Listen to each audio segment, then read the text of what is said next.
Hi ಸ್ನೇಹಿತರೆ, ನಾನು ನಿಮ್ಮ ಮೆಚ್ಚಿನ ಯೂಟ್ಯೂಬರ್ ಕಥಾಯಾನ. ಕಥಾಯಾನ ಎಂದರೆ ಕಥೆಗಳ ಮೂಲಕ ಎಲ್ಲರ ಬಾಳಿನ ಬೆಳಕನ್ನು ಸುಂದರಗೊಳಿಸಲು ನಾನು ನಿಮ್ಮ ಮುಂದೆ ಬಂದಿರುವ ಸ್ನೇಹಿತರೆ. ಇವತ್ತಿನ ಕತೆ ಯಾವುದೆಂದರೆ, ಕಾಲು ಕತ್ತರಿಸಿದ್ರೂ ಕೂಡ 3,500 ಮೈಲಿ ಓಡಿದವರ ಕತೆ ಸ್ನೇಹಿತರೆ. ಇದು ನೈಜ ಕತೆ ಸ್ನೇಹಿತರೆ. ನೋಡಿ, ಕಾಲು ಕತ್ತರಿಸಲ್ಪಟ್ಟ ವ್ಯಕ್ತಿ ಓಡುವುದು ಸಾಧ್ಯವಿಲ್ಲವೆಂಬುದು ಎಲ್ಲರಿಗೂ ಗೊತ್ತಿರುವಂತಹ ವಿಷಯ. ಆದರೆ ಅಂತಹ ಹೇಳಿಕೆಯನ್ನು ಸುಳ್ಳು ಮಾಡಿ ತಾನು 3,500 ಮೈಲಿಯನ್ನು ಓಡಿದವರು ಸ್ನೇಹಿತರೆ. ಇವರು ಯಾರೂ ಅಲ್ಲ ಸ್ನೇಹಿತರೆ, ಅವರು ಕೆನಡಾದ ಟೆರ್ರಿ ಫ್ಯಾಕ್ಸ್. ಈ ರೋಮಾಂಚನ ಉಂಟು ಮಾಡುವ ಅವರ ಸಾಧನೆಯನ್ನು ಈಗ ನಿಮ್ಮ ಮುಂದೆ ಪರಿಚಯಿಸಲು ನಿಮ್ಮ ಮುಂದೆ ಬಂದಿರುವ ಸ್ನೇಹಿತರೆ. ಟೆರ್ರಿ ಫ್ಯಾಕ್ಸ್ ಅವರಿಗೆ 1977ರಲ್ಲಿ 20 ವರ್ಷ ವಯಸ್ಸು. ಅವರಿಗೆ ಹಾಕಿ, ಬ್ಯಾಸ್ಕೆಟ್ಬಾಲ್ ಮತ್ತು ಓಟ ಸ್ಪರ್ಧೆಗಳಲ್ಲಿ ಭಾಗವಹಿಸುತ್ತಿದ್ದರು ಸ್ನೇಹಿತರೆ. ಆಗ ಬರ ಸಿಡಿಲಿನಂತೆ ಬಂದೆರಗಿದ್ದು ಕ್ಯಾನ್ಸರ್ ಕಾಯಿಲೆ. ಚಿಕಿತ್ಸೆ ಫಲಕಾರಿಯಾಗಲಿಲ್ಲ. ಅದು ಅವರ ಬಲಗಾಲನ್ನು ಬಲವಾಗಿ ಹಿಡಿದು ಬಿಟ್ಟಿತ್ತು. ವೈದ್ಯರು ಬಲಗಾಲನ್ನು ಕತ್ತರಿಸಿ ತೆಗೆಯಬೇಕೆಂದರು.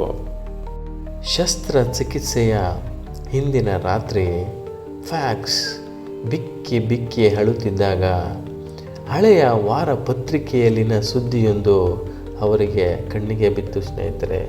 ಆ ಸುದ್ದಿ ಹೀಗಿತ್ತು ಸ್ನೇಹಿತರೆ: ಅಮೇರಿಕದಲ್ಲಿ ಒಬ್ಬ ಅಪಘಾತದಲ್ಲಿ ಕಾಲನ್ನು ಕಳೆದುಕೊಂಡು ಅವರು ಮ್ಯಾಥರಾನ್ ಸ್ಪರ್ಧೆಯಲ್ಲಿ ಓಡಿದ್ದಾರೆಂಬುದು ಪ್ರಕಟವಾಗಿತ್ತು ಸ್ನೇಹಿತರೆ.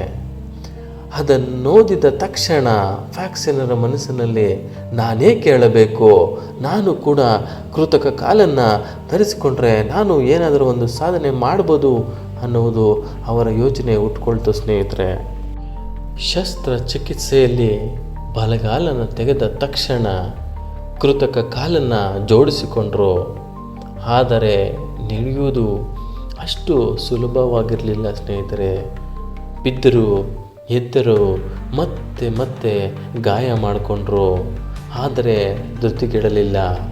2 ವರ್ಷ ಬಿಡದೆ ಪ್ರಯತ್ನಿಸಿದರು ಸ್ನೇಹಿತರೆ. ಕೊನೆಗೂ ನಡೆಯುವುದಲ್ಲ, ಅವರು ಓಡಲಾರಂಭಿಸಿದರು ಸ್ನೇಹಿತರೆ. 1980 ಏಪ್ರಿಲ್ 12ನೇ ತಾರೀಕು ಕೆನಡಾದ ಒಂದು ತುದಿಯಲ್ಲಿರುವ ಅಟ್ಲಾಂಟಿಕ್ ಸಾಗರದ ಬಳಿ ಹೋಗಿ ತಮ್ಮ ಕೃತಕ ಕಾಲನ್ನು ನೀರಿನಲ್ಲಿ ಅದ್ದಿ ಹೊರಬಂದು ಇಲ್ಲಿಂದ ಕೆನಡಾದ ಮತ್ತೊಂದು ತುದಿಯಲ್ಲಿರುವ ಶಾಂತಿ ಸಾಗರದಲ್ಲಿ ತನ್ನ ಬಲಗಾಲನ್ನು ಅದ್ದುವರೆಗೂ ನಾನು ಓಡುತ್ತೇನೆ ಎಂದು ಶಪಥ ಮಾಡಿಕೊಂಡರು ಸ್ನೇಹಿತರೆ. ನಂತರ ಓಡಲಾರಂಭಿಸಿದರು ಸ್ನೇಹಿತರೆ. ಪ್ರತಿದಿನ ಸುಮಾರು 26 ಮೈಲಿ ಓಡುತ್ತಿದ್ದರು. ಮೊದಲು ಯಾರು ಇವರನ್ನು ತೀವ್ರವಾಗಿ ಪರಿಗಣಿಸಿರಲಿಲ್ಲ. ಆದರೆ 1-2 ತಿಂಗಳಲ್ಲಿ ಮಾಧ್ಯಮದವರು ಕೊಟ್ಟ ಪ್ರಚಾರದಿಂದ ಫ್ಯಾಕ್ಸ್ ರಾಷ್ಟ್ರೀಯ ಹೀರೋ ಆಗಿಬಿಟ್ರು. ಅವರ ಓಟಕ್ಕೆ ಪ್ರಯೋಜಕತ್ವ ಸಿಕ್ಕಿತು ಸ್ನೇಹಿತರೆ. ಬಂದ ಹಣವೆಲ್ಲ ಅವರು ಕ್ಯಾನ್ಸರ್ ಚಿಕಿತ್ಸೆ ಸಂಶೋಧನೆಗೆ ಮೀಸಲಿಟ್ಟರು. ಲಕ್ಷಗಟ್ಟಲೆ ಡಾಲರ್ಗಳು ಹರಿದು ಬಂತು. ಆದರೆ ಸೆಪ್ಟೆಂಬರ್ 1ನೇ ತಾರೀಕು ಅವರ ಓಟವನ್ನು ನಿಲ್ಲಿಸಬೇಕಾಗಿ ಬಂತು ಸ್ನೇಹಿತರೆ. ಏಕೆಂದರೆ ಕ್ಯಾನ್ಸರ್ ಮತ್ತೆ ಅವರನ್ನು ಮರುಕಳಿಸಿತ್ತು ಸ್ನೇಹಿತರೆ. ಚಿಕಿತ್ಸೆ ಫಲಕಾರಿಯಾಗಲಿಲ್ಲ. 1981 ಜೂನ್ 28ನೇ ತಾರೀಕು ಅವರು ವಿಧಿವಶರಾದರು ಸ್ನೇಹಿತರೆ. ಆದರೆ ಅವರ ಓಟದಿಂದಾಗಿ ಕ್ಯಾನ್ಸರ್ ಚಿಕಿತ್ಸಾ ಸಂಶೋಧನಾ ನಿಧಿಗೆ 17 ಲಕ್ಷ ಡಾಲರ್ಗಳು ಸಂಗ್ರಹವಾಗಿತ್ತು ಸ್ನೇಹಿತರೆ. ಇಂದಿಗೂ ಕೆನಡಾದವರು ಫ್ಯಾಕ್ಸರನ್ನು ಹೇಗೆ ನೆನೆಯುತ್ತಾರೆ ಗೊತ್ತಾ ಸ್ನೇಹಿತರೆ?